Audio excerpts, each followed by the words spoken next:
Ngayong umaga para po pag-usapan ang expanded 4PH at ang mga express lane.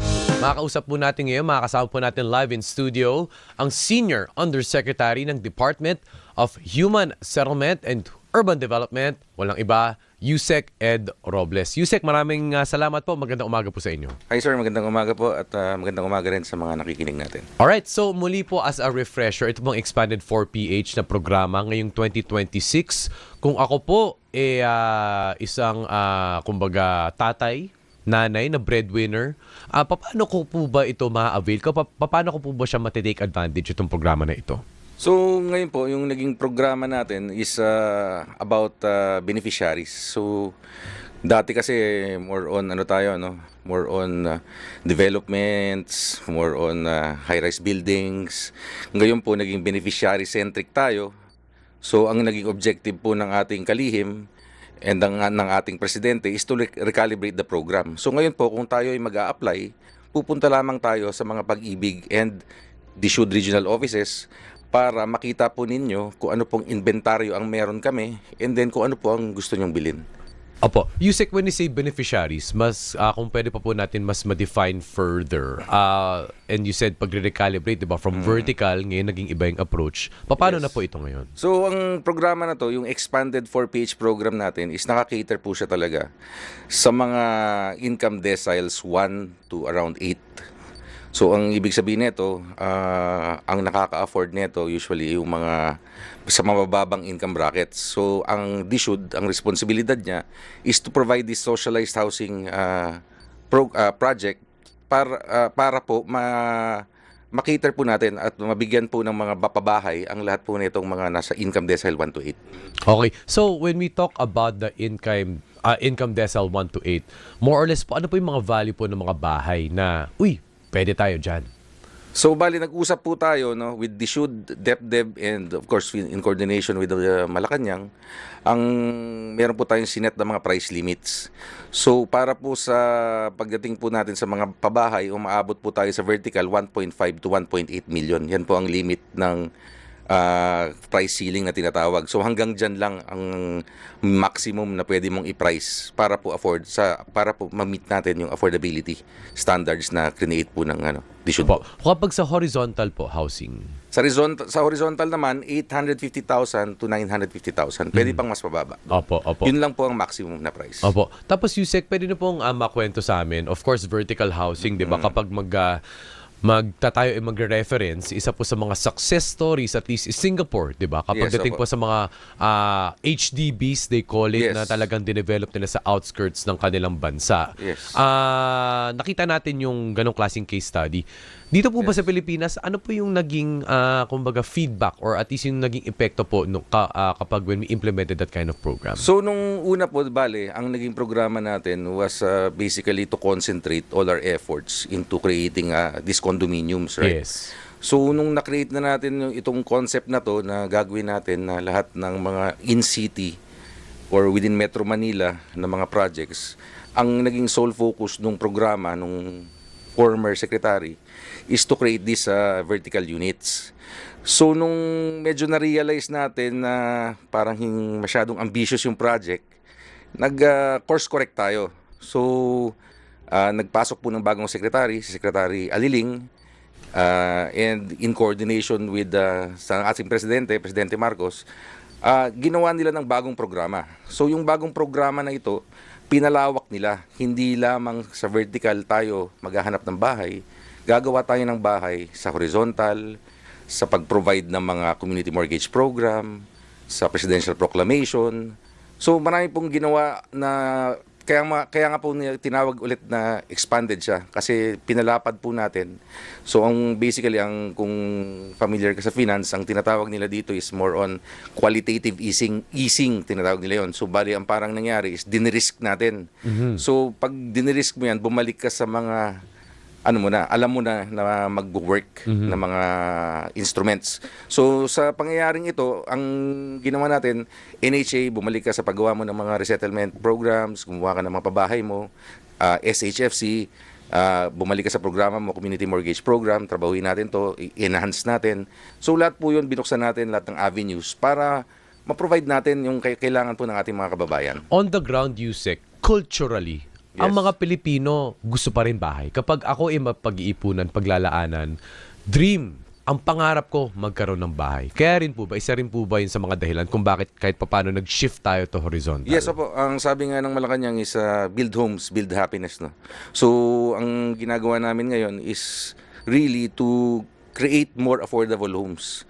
So, marami tayong mga bagong programa katulad nitong socialized housing projects natin with Megawide na nagpartner tayo sa mga malalaking contractors para mapabilis natin kasi naghahanap tayo ng mga technology na para maihabol natin yung mga numero na gusto nating mai-provide syempre sa ating mga kababayan na mga first-time homeowners. Opo. I know you get this question a lot, the sequence of this, kumbaga parang series of this, kumbaga line of thought, trains of thought, na kapag unang-una location. Kapag Yes. horizontal, Yusek, saan po siya usually the best fit? Well, ngayon, ang ginagawa namin, pagdating sa horizontal, yung pag-produce namin or yung mga projects na papasok na sa amin na horizontal is more on the peripheral parts of Metro Manila. So, for example, Laguna, Cavite. So, nandun po sa mga areas na yun, sa Pampanga. So, yun po, mga periphery po, doon po tayo magko-concentrate. And syempre, kahit na konting lang pa sa periphery, bubusan po natin ng ano yan, ng mga horizontal housing as long as may available land. Tsaka syempre, meron din kami determination, meron kami ginawang mga geotagging, dinedetermine namin kung anong mga area sa mga kailangan na lagyan ng mga pabahay. And sasabihin namin sa mga developers namin na kung gusto nyo makabenta ng mas maganda, dito kayo magtayo. So, dililid din namin sila. Data-driven naman po ang ano namin.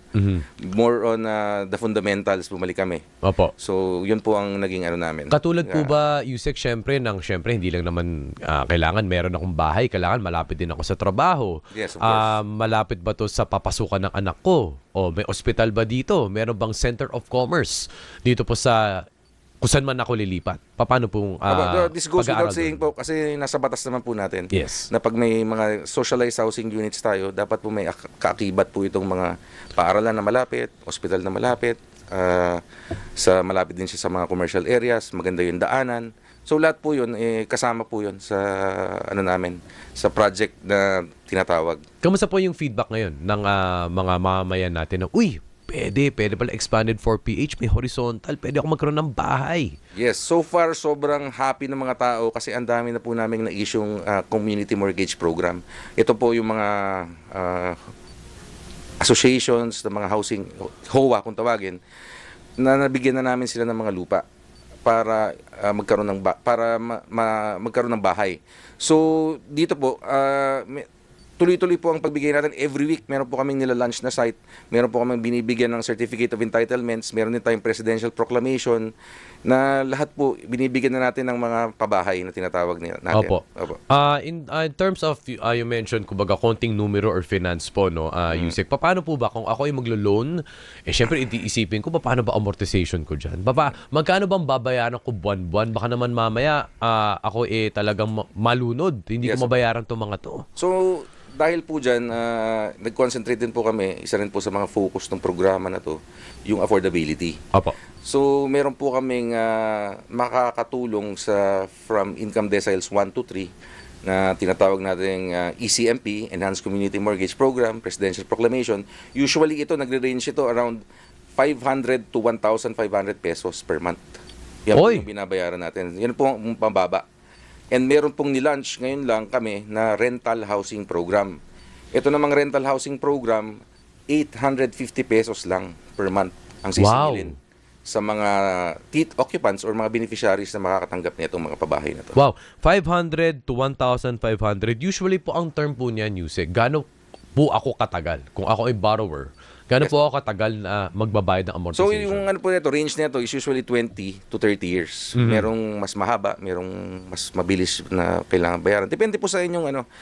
Capability. Yung pag-ibig naman po na under sa amin as an attached agency, tumutulong po sila na ibigyan po lahat ng mga beneficiaries ng kung anong kaya nilang i-afford yun lang ibabayad nila. At at the same time, yung ating government is tumutulong din sa pagbigay ng mga subsidy Opo. sa mga interest rates. Opo. Yung rental housing program, 850 Yes po. Tama po ba ito? Yes. Ano po ang details ng programang ito? So yung rental housing program natin is currently meron tayong pilot program na sa University of the Philippines sa Diliman.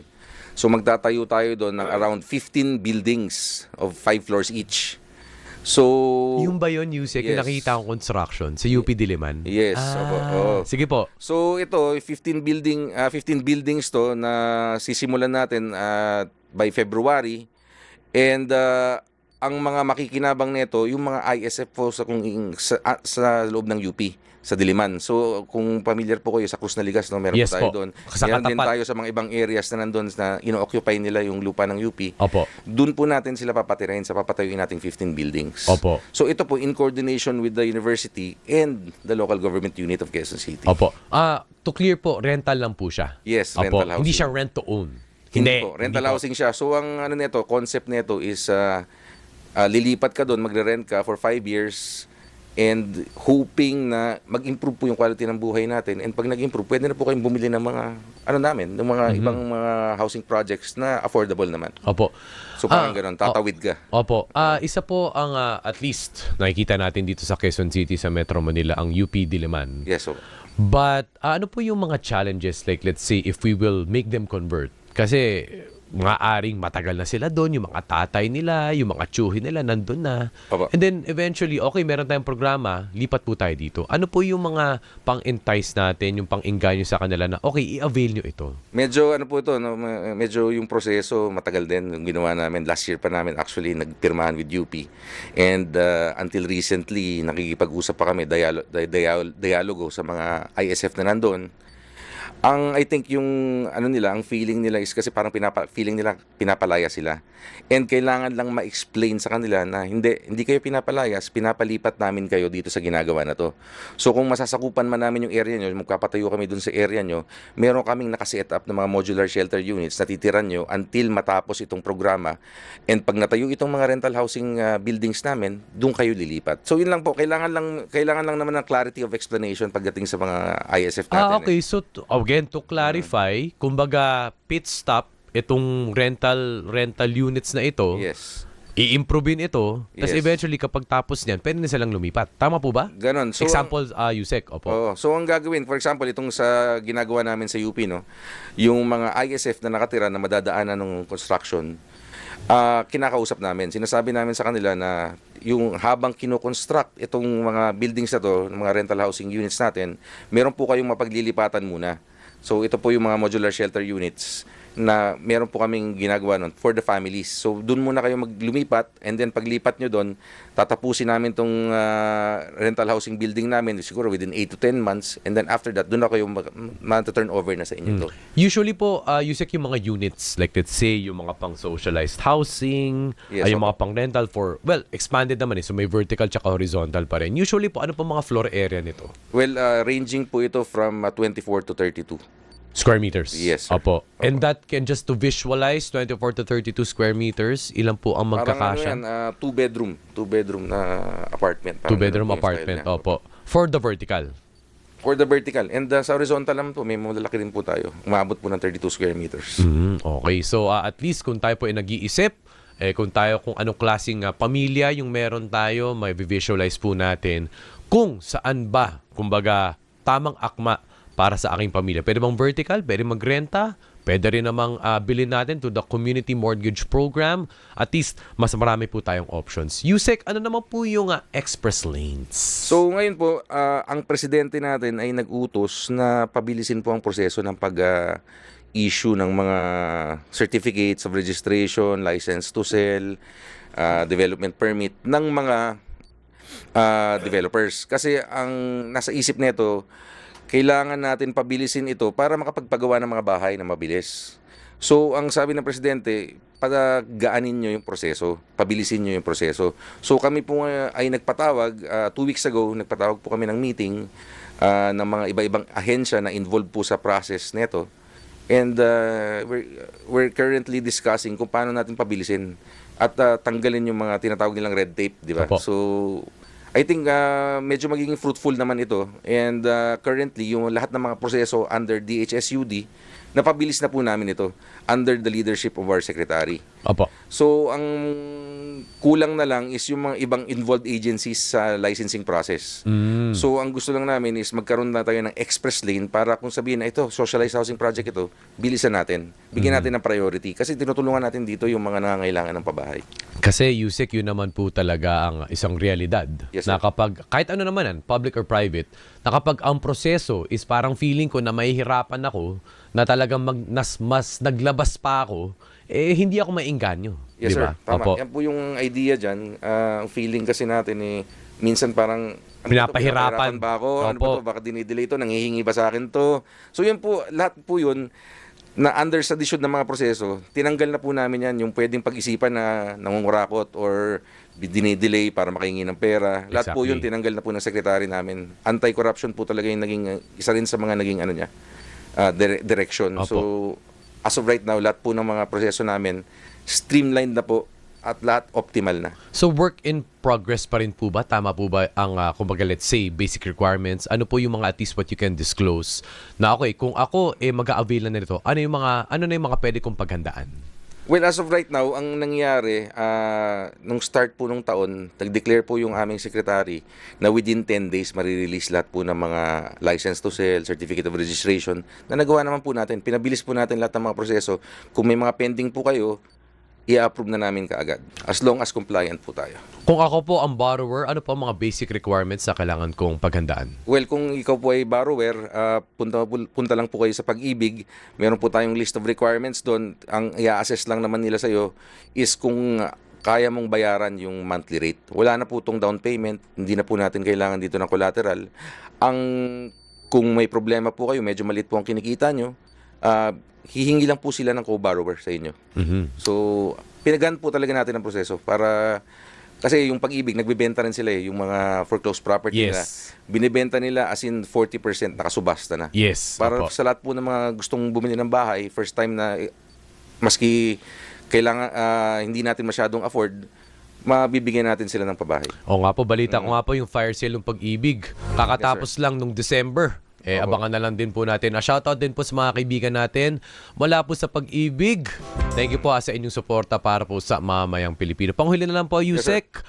Mensahe niyo po para sa ating mga viewers at listeners today. Well, ang ano natin is ang target po natin by 2027 and 2028 may lalabas po natin ng mga units na pinangako namin. I think lalampas po tayo sa previous administration, no. Yung time ni Pinoy nakapag-produce siya ng mga 700,000, yung time ni PRRD 800,000. Tayo po ang target natin 1.2 million houses ang maipoprovide po ng DHSUD. So ito po lalabas lahat sa 2027 and 2028 kasi right now ang ginagawa po natin, construction phase po tayo ngayong taon, issuance ng mga CMPs, issuance ng mga iba-iba pa mga programa natin. Pero lahat ng mga malalaking proyekto natin 2027 and 2028 lalabas. So more or less, yun po. Well, I was supposed to ask the lead time kung ito po ang construction is 2026. More or less 1 to 2 years? 3 years even? Well, I think dahil sa kumuha tayo ngayon ng mga malalaking construction firms, pinasali natin sila, stimulate natin yung market, in-improve natin, dineregulate natin yung mga mga batas. Right. Mapapabilis po natin yan. Ang target po is 10 to 12 months isang building. Oy, wow, nakaka-excite. So yun po ang natin, Oo. progress natin pagdating sa ganyan po sa babae. Kasi usually, kapag magpapatayo ka ng structure, usually lagpas isang taon eh. But hopefully, we are praying na we meet the targets Yes, sir. na 10 to Opo. 12 months. Yes, sir. Alright, so maraming salamat po kay Senior Undersecretary ng DSUD or Department of Human Settlement and Urban Development, Yusek Ed Robles Jr. Sir, maraming po salamat. Maraming salamat din po. Ingat po kayo. Thank you Thank po. you, sir.